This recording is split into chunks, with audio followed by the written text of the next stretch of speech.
नमस्कार दोस्तों, स्वागत है आप सभी का आपके अपने YouTube channel branded classes Barmer पर। दोस्तों, जैसा कि आपको पता है, पिछले 1-2 वीडियो में हमने एक सीरीज़ शुरू की है राजस्थान जी के प्रीवियस ईयर क्वेश्चन की। आज उसका तीसरा वीडियो है जिसमें हम पुराने पेपर में आए हुए सारे प्रश्न देखेंगे और इससे आपको पता चलेगा कि आपकी तैयारी किस प्रकार चल रही है और कैसी चल रही है। तो आपको चेक करना है एंड तक, आपको कितने प्रश्न आ रहे हैं, कितने प्रश्न आपके सही हो रहे हैं, और एंड में आप कमेंट जरूर बताना कि आपके कितने प्रश्न सही हुए। चलिए पहले प्रश्न से शुरू करते हैं। पहला प्रश्न है, आधुनिक राजस्थानी साहित्य की निम्नलिखित में से कौन सी कृति महाकाव्य शैली में रचित है? तो वो है दोस्तों महाकाव्य शैली में रचित आधुनिक राजस्थानी साहित्य की एक कृति है जिसका नाम है मरुमयंक। क्या नाम है? मरुमयंक। ये जो है वो महाकाव्य शैली में रचित है। अगला प्रश्न है, महाराज कल्याणमल के आग्रह पर भट्ट सदाशिव ने किसकी रचना की थी? ये आपको पता होना चाहिए। ऐसा कौन सा ग्रंथ है जिसकी रचना सदाशिव भट्ट ने की थी? तो वो है दोस्तों राज विनोद। क्या नाम है? राज विनोद के रचनाकार कौन है? तो सदाशिव भट्ट या भट्ट सदाशिव।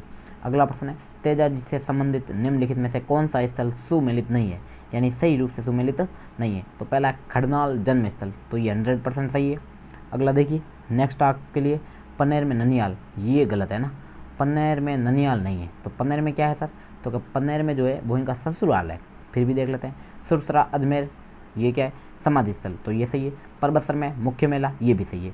तो इनका मुख्य मेला कहाँ लगता है तेजाजी का? तो परबतसर नागौर में। समाधि स्थल कहाँ है? सुरसुरा अजमेर में। और यदि बात करें जन्म स्थल कहाँ है, तो खड़नाल नागौर में। ठीक है, लेकिन यदि कोई पूछ ले इनका जो ससुराल है वो कहाँ है, तो पन्नेर में, ये ध्यान रखा जाए, ननियाल नहीं है। ठीक है, ये इसका राइट आंसर होगा दूसरा।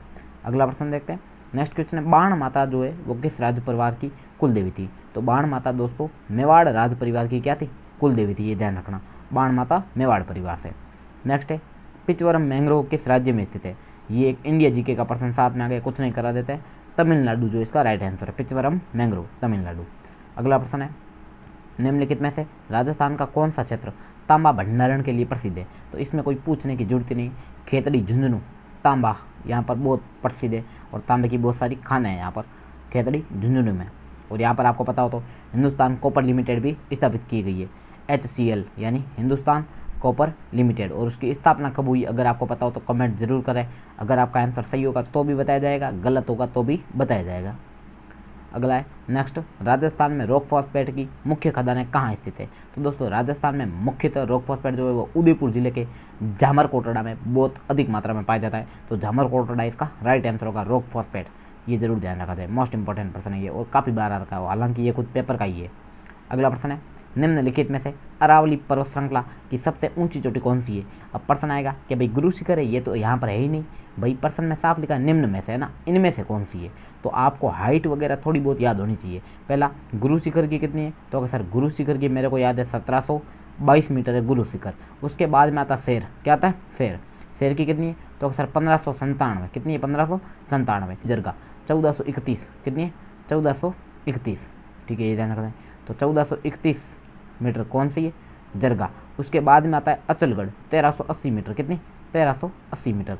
उसके बाद में आता है कुंभलगढ़ 1224। कितनी? 1224। और कमलनाथ 1001। कमलनाथ 1001। तो जरगा कितनी थी? 1431 किलोमीटर ऊंची। तो ये इसका राइट आंसर होगा 1431 मीटर, किलोमीटर नहीं मीटर। तो ये 1431 मीटर ऊंचा कौन है? जरगा सबसे इसका राइट आंसर होगा। अगला प्रश्न आपके लिए नेक्स्ट है, राजस्थान की प्रथम सूती वस्त्र की कपड़े की मिल कहाँ पर स्थापित की गई? तो राजस्थान की प्रथम सूती वस्त्र की कपड़ों की मिल जो है वो स्थापित की गई ब्यावर अजमेर में, द कृष्णा कॉटन मिल। क्या नाम था? दी कृष्णा कॉटन मिल, ये ध्यान रखना, ब्यावर अजमेर में। अगला प्रश्न है, राजस्थान में वोलेस्टोनाइट का मुख्य भंडारण कहाँ पाया जाता है? तो राजस्थान में वोलेस्टोनाइट का प्रश्न काफ़ी बार आ रखा है। ये जो है वो सिरोही जिले में पाया जाता है। कौन से जिले में? सिरोही जिले में, ध्यान रखा जाए। अगला प्रश्न आपके लिए, माही कंचन किसकी नस्ल है या किसकी किस्म है? ये काफ़ी बार प्रश्न आता है। नस्ल पशुओं की होती है, फसलों की किस्म होती है, या ये जो माही कंचन किस्म है वो किसकी है? तो आपको ध्यान रखना है माही कंचन और माही धवल। माही कंचन और माही धवल ये दोनों की दोनों किसकी किस्म है? तो अक्सर मक्का की किस्म है। किसकी है? मक्का की, ये ध्यान रखा जाए। जबकि माही सुगंधा ये काफ़ी बार आता, अभी ग्राम सेवक के पेपर में आया था, वीडियो के पेपर में, कि भाई माही सुगंधा किसकी किस्म है? तो ये चावल की, ये ध्यान रखा जाए। तो माही सुगंधा किसकी है? चावल की। जबकि माही कंचन और माही धवल दोनों किसकी है? मक्का की। तो इस प्रश्न का राइट आंसर होगा मक्का। अगला प्रश्न देखिए, ऊपर माल क्या है? जब कोई माल ऊपर रखा हो तो उसे ऊपर माल कहते हैं ना जी, ऐसा नहीं है। ऊपर माल जो है वो है उदयपुर का भोराट का पठार, गलत है। नागौर उच्च भूमि, गलत है। चित्तौड़गढ़ और भीलवाड़ा के मध्य का पठार, ये सही है भाई। चित्तौड़गढ़ और भीलवाड़ा के मध्य का जो पठारी भाग है ऊंचा उठा हुआ, उसको ऊपर माल कहते हैं क्योंकि ऊपर उठा हुआ है। अब चित्तौड़गढ़ का पार्ट पूछे तो भैंसरोडगढ़ है। कौन सा है? भैंसरोडगढ़। तो भैंसरोडगढ़। और यदि बात करें अपन भीलवाड़ा का, बिजोलिया। बिजोलिया और भीलवाड़ा, ये बिजोलिया भीलवाड़ा हो जाएगा। बिजोलिया एवं काफ़ी बार पूछा जाता है भैंसरोडगढ़ के मध्य का पठारी क्षेत्र क्या कहलाता है। तो बिजोलिया या भैंसरोडगढ़ पूछे या फिर आपको सीधा पूछे चित्तौड़गढ़ और भीलवाड़ा, इनके मध्य का जो पठारी भाग है उसी को अपन बोलते हैं ऊपर माल। तो ये इसका राइट होगा। अगला प्रश्न देखिए, नेक्स्ट है जनसंख्या, अच्छा जनगणना। 2011 की जनगणना के अनुसार राज्य में सबसे कम जनसंख्या घनत्व वाला जिला जैसलमेर की ओर कोई नहीं कर सकता। सबसे कम जनसंख्या घनत्व कहाँ पर है? जैसलमेर। सबसे ज़्यादा पूछे तो जयपुर है ना, जयपुर। अगला है श्यामपुरा और भाट नहर निकलती है कौन सी झील से निकलती है भाई? श्यामपुरा और भाट नहर जयसमंद झील, जिसको राजस्थान में ढेबर झील के नाम से जाना जाता है। काफ़ी बार प्रश्न आता है ढेबर झील किसे कहते हैं? जयसमंद झील को कहते हैं भाई। अगला प्रश्न देखिए, पूर्णतः राजस्थान में बहने वाली सबसे लंबी नदी कौन सी है? प्रश्न ध्यान रखना, पूर्णतः राजस्थान में बहने वाली सबसे लंबी नदी पूछे तो बनास इसका राइट आंसर होगा। ध्यान रखना बनास, ठीक है, जो कि चंबल में विलीन होती है। तो बनास जो है वो राजस्थान में बहने वाली पूर्णतः सबसे लंबी नदी है।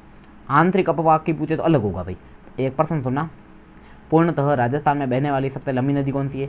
तो बनास है। जबकि आंतरिक अपवाह की पूछे तो कांतली इसका राइट आंसर होगा। कौन सी? कांतली। अगला प्रश्न है नेक्स्ट देखिए, राजस्थान में घास के मैदान और चरागाह कहलाते हैं। तो राजस्थान में जो घास के मैदान और चरागाह भूमि होती है उसको बीड़ के नाम से जाना जाता है। किसके नाम से?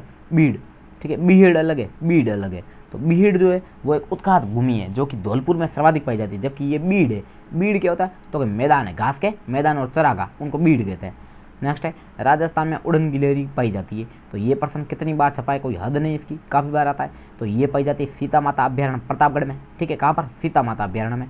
अगला प्रश्न है, राजस्थान में कृष्ण मृग कहाँ देखे जाते हैं? कृष्ण मृग जो है वो दोस्तों आपको पता होना चाहिए सोरसन घास के मैदानों में देखे जाते हैं। सोरसन घास के मैदान।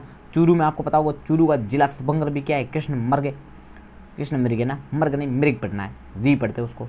अगला है शासक जो कि विद्वान योगेश्वर और भट्ट विष्णु का संरक्षक था, ठीक है। ऐसा कौन सा शासक था जो कि विद्वान योगेश्वर और भट्ट विष्णु का संरक्षक था? उनको संरक्षित किया था इसने, तो वो था मेवाड़ का महाराणा मोकल। कौन था?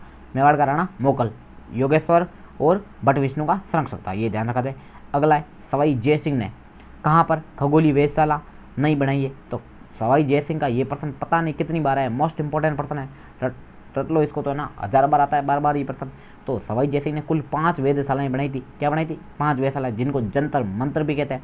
एक बनाई थी दिल्ली, एक उज्जैन, एक मथुरा और एक बनाई थी जयपुर में, ठीक है, और एक बनाई थी वाराणसी में। कहाँ पर? वाराणसी, या फिर इसको बनारस भी कहते हैं ना। तो ये ध्यान रखना, जयपुर, वाराणसी और दिल्ली, उज्जैन और मथुरा। तो ग्वालियर में नहीं है? तो नहीं, ग्वालियर में नहीं है, तो ये इसका राइट होगा। ग्वालियर में जंतर मंतर नहीं बनाया गया। अगला प्रश्न है, राजपूताना मालवा टाइम्स और राजस्थान पत्रिका के संपादक कौन है? राजस्थान पत्रिका आपके घरों में आती होगी काफ़ी बार, पर आपके नहीं तो पड़ोसी के घर में आती होगी। इसके जो संपादक है वो है लक्ष्मण दास। कौन है? लक्ष्मण दास, ध्यान रखा जाए। अगला प्रश्न देखिए, नेक्स्ट है देश हितैषिणी सभा। कौन सी सभा? देश हितैषिणी सभा एक सामाजिक सुधार संगठन है। उसका स्थापना कहाँ हुई? तो आपको पता है देश हितैषिणी जो सभा है वो एक सामाजिक सुधार का संगठन था। इसकी स्थापना उदयपुर जिले में की गई। कौन से जिले में? उदयपुर में। अगला है 1920 के दशक में मेवाड़ में भील आंदोलन का नेतृत्व किसने किया था? तो 1920 का जब मेवाड़ भील आंदोलन चल रहा था तो उसका नेतृत्व मोतीलाल तेजावत ने किया था। किसने? मोतीलाल तेजावत ने। अगला प्रश्न देखिए, नेक्स्ट है, निम्नलिखित में से किस संप्रदाय के अनुयायी मेव भी है? तो मेव दोस्तों आपको पता होना चाहिए राजस्थान के अलवर भरतपुर यानी पूर्वी भाग में पाए जाते हैं, और यहाँ पर संप्रदाय था लालदासी संप्रदाय। तो यहाँ पर मेव जो है वो किस संप्रदाय से संबंधित है? लालदासी संप्रदाय से। अगला प्रश्न देखिए, निम्नलिखित में से कौन सा कथन कामायचा के बारे में असत्य है? तो पहला है कामायचा मांगणियार समुदाय के द्वारा बहुतायत में प्रयोग लिया जाता है, 100% सही है। यह लकड़ी के एक टुकड़े से बनाया जाता है, ये भी सही बात है। इसके 3 मुख्य तंतु बकरे की आंख के बने होते हैं, ये भी सही है। कामायचा को वायलिन का अग्रगामी माना जाता है, तो क्या नहीं, ये गलत है। तो कामायचा को वायलिन का अग्रगामी नहीं माना जाता है। बाकी इसके 3 तंतु बकरे के बने होते हैं आंख के। अगला, ये लकड़ी का एक टुकड़े से बनाया जाता है। कामायचा मांगणियार समुदाय के द्वारा बहुतायत में प्रयोग में लिया जाता है, ये तीनों सही बात है। अगला प्रश्न देखिए, कुचामनी ख्याल के प्रवर्तक कौन है? तो कुचामनी ख्याल दोस्तों ये नहीं आता, कुछ नहीं आता, लच्छीराम। कुचामनी ख्याल के प्रवर्तक कौन है? लच्छीराम। अगला प्रश्न देखिए, निम्नलिखित में से कौन सा नृत्य जनजातीय नृत्य नहीं, जनजातीय नृत्य मतलब जो जनजातियों द्वारा किया जाता है। वालर है, गवरी है और मांदल भी है। वालर और मांदल आपको पता होगा गरासियों का नृत्य है। किसके नृत्य है? गरासियों के। और यदि बात करें गवरी तो ये भीलों का नृत्य है। और घूमर कोई जनजातीय नृत्य नहीं, ये एक क्षेत्रीय नृत्य है जो कि मारवाड़ या जोधपुर रियासत में बहुत बढ़िया तरीके से होता है। तो घूमर नृत्य मारवाड़ में फेमस है, ध्यान रखा जाए। और ये तीनों क्या है? जनजातीय नृत्य है। अगला प्रश्न देखिए, नेक्स्ट, निम्नलिखित में से किस शासक ने ब्लू पोएट्री को संरक्षण दिया? तो ऐसा कौन सा शासक था जिसने ब्लू पोएट्री को संरक्षण दिया? तो वो थे जयपुर के सवाई राम सिंह। अगला प्रश्न देखिए, अंबिका माता मंदिर जो है वो कहाँ स्थित है? तो ये है जगत उदयपुर में। कौन से जिले में? उदयपुर जिले में स्थान पूछे जो जगत अंबिका मंदिर भी कहते हैं काफ़ी बार इसको। अगला, पुष्कर मेला कब आयोजित होता है? ये भी छपने वाला प्रश्न है, इतनी बार छपा है जिसकी हद नहीं है भाई, ध्यान रखना। तो ये कार्तिक पूर्णिमा को। कब? कार्तिक पूर्णिमा। अभी ये पटवार वगैरह किसी एग्जाम आया था CET वगैरह में, तो कार्तिक पूर्णिमा के दिन ये मनाया जाता है। क्या? पशु मेला। कौन सा पशु मेला? पुष्कर पशु मेला। अगला देखिए, नेक्स्ट है आभूषण जो कि सिर में नहीं पहना जाता है। तो मेमद सिर में पहना जाता है, बोर पहना जाता है, रखड़ी पहना जाता है। लेकिन कंदोरा आपको पता है कमर में। कहाँ पर? कमर में। कंदोरा, कणकथी, ये सारे कमर के आभूषण है। अगला है पुरातात्विक स्थल गिलुंड कैसा है? तो ये है दोस्तों ताम्र पाषाणिक संस्कृति से संबंधित। गिलुंड कैसा है? ताम्र पाषाणिक संस्कृति से संबंधित है, ठीक है। नेक्स्ट है, निम्नलिखित में से कौन सा मेला राजस्थान में वर्ष में 2 बार आयोजित होता है? तो वेरी इंपॉर्टेंट प्रश्न है ये तो ये कौन सा मेला है? तो कि भर्तृहरि का मेला। कौन सा मेला? भर्तृहरि का मेला। कहाँ आयोजित होता है? तो सर अलवर जिले में। कौन से जिले में? अलवर में। अगला प्रश्न, एक प्रश्न छोटा सा सबसे सरल प्रश्न आपको देते हैं, अगर ये नहीं आता समझ लो कुछ नहीं आता। प्रश्न है, गरासिया जनजाति प्रधानतः कौन से जिले में पाई जाती है? आपको कमेंट करना है। गरासिया कहाँ पाए जाते हैं? महाराष्ट्र जिले में, सिरोही जिले में, जोधपुर जिले में या अलवर जिले में? आप अपना आंसर कमेंट जरूर करें। बहुत बहुत धन्यवाद वीडियो को एंड तक देखने के लिए। वीडियो कैसा लगा ये भी जरूर बताएं और ऐसे वीडियो और पाने के लिए लाइक एंड सब्सक्राइब जरूर करें। बहुत बहुत धन्यवाद, थैंक यू।